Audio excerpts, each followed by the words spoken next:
हाँ तो बेटा आज हम नया टॉपिक शुरू करते हैं, आव्यूह का परिवर्त यानी ट्रांसपोज ऑफ ए मैट्रिक्स। तो बेटा जो ट्रांसपोज है यानी किसी आव्यूह का जो परिवर्त है वो है क्या? किसी आव्यूह ए की अगर हम किसी आव्यूह ए की पंक्तियों और स्तंभों को आपस में बदल दें, पंक्तियों और स्तंभों, पंक्तियों और स्तंभों को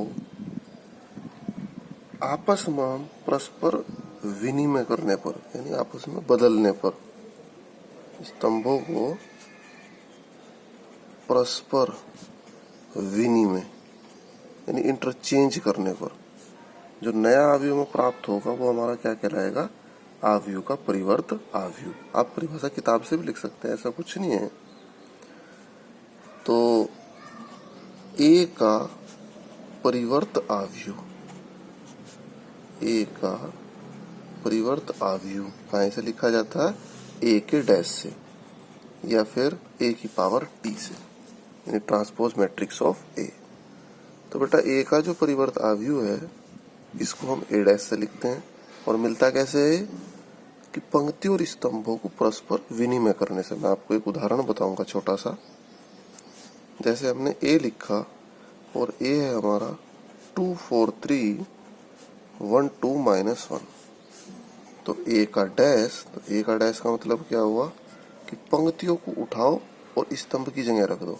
पंक्ति उठाई और स्तंभ की जगह रख दी, तो 2 4 3 ये पंक्ति थी, यहाँ स्तंभ। दूसरी पंक्ति उठाई 1 2 -1, तो बेटा आप देख रहे तो ये क्या हो गया? ए का डैश। मुझे उम्मीद है समझ भी आ गया होगा तुम्हारी। अब इसी चीज को अगर हम मैथमेटिकली लैंग्वेज में बात करते हैं तो यदि ए एक आव्यूह है आपके पास, आव्यूह को लिखने का स्टैंडर्ड मेथड क्या था? ए आई जे और ऑर्डर m by n, तब ए डैश यानी इसका जो परिवर्त आव्यूह है वो कैसे कहलाएगा? ए आई जे हो जाएगा बेटा ए जे आई। देख लो आप चाहे भाई, ये जो आपका 4 है, यहाँ देखो आप 4 फिलहाल किस पोजीशन पे है? देखो पहली तो रो है A12 है शायद, ये देख लो आप, फर्स्ट रो और दूसरी कॉलम में नहीं है। अब यहाँ ढूंढो 4 को आप, ये रहा। यहाँ क्या है?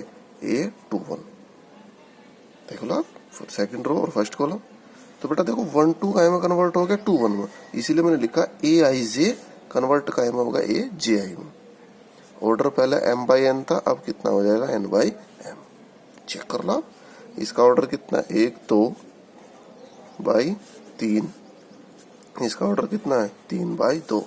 m by n क्या में कन्वर्ट हो गया? n by m। तो मैथमेटिकल लैंग्वेज में आप इसको ऐसे लिख सकते हो, if a is equal to a i j order m by n, then a dash equal to a j i और ऑर्डर n by m। तो ये जो a डैश है हमारा, ये क्या कहलाएगा? किसी आव्यूह का परिवर्त आव्यूह। तो बेटा परिवर्त आव्यूह मुझे उम्मीद है आप लोगों की समझ में आ गया होगा। अब इसकी छोटी सी प्रॉपर्टी है, अब हम इसके पढ़ेंगे गुणधर्म। गुणधर्म यानी प्रॉपर्टीज। देखो बेटा गुणधर्म क्या है हमारे पास? गुणधर्म ये है हमारे पास बेटा, गुणधर्म पढ़ेंगे अब हम इसके। गुणधर्म ये है हमारे पास कि यदि ए व बी दो आव्यूह कैसे हैं? दोनों समान कोटि। वैसे इसमें समान कोटि ना भी हो तो भी चलेगा, समान कोटि के हैं। तो बेटा पहली जो प्रॉपर्टी है हमारे पास, ए डैश का डैश, अगर हम किसी आव्यूह का ट्रांसपोज करें और उसका फिर से ट्रांसपोज करते तो वापस वही मैट्रिक्स आ जाएगा। सेकंड जो प्रॉपर्टी है बेटा, के ए पूरे का होल डैश। के ए यानी के क्या है? एक स्केलर। के क्या है? एक अदिश। तो बेटा के पे तो कोई फर्क नहीं पड़ेगा ट्रांसपोज करने का, लेकिन हाँ ए पे फर्क पड़ेगा। इसका क्या हो जाएगा? ए का डैश। उसके बाद थर्ड प्रॉपर्टी आती है आपके पास कि ए प्लस बी का अगर आप होल डैश करते हो तो ए का डैश अलग से होगा और बी का डैश अलग से होगा। उसके बाद फोर्थ प्रॉपर्टी आती है कि अगर ए डॉट बी का डैश आप कर रहे हो तो ये B dash dot A dash के बराबर हो, यानी बाद वाला पहले आएगा और पहले वाला बाद में आएगा। तो बेटा उम्मीद है मुझे कि तुम्हारी समझ आ गई होगी ये बात। अब हम क्या करते हैं, ए बी का होल डैश मैंने तुम्हें बता दिया।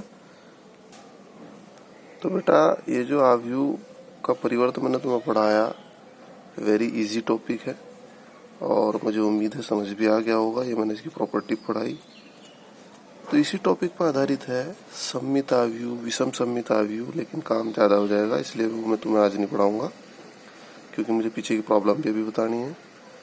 तो बेटा आज का जो होमवर्क है वो ये आप ट्राई करेंगे। उदाहरण 20-21 प्रश्नावली 3.3 के क्वेश्चन 1, 2, 3, 4, 5, 6। तो आज इसको ट्राई करेंगे, फिर हम कल पढ़ाएंगे सममित और विषम सममित।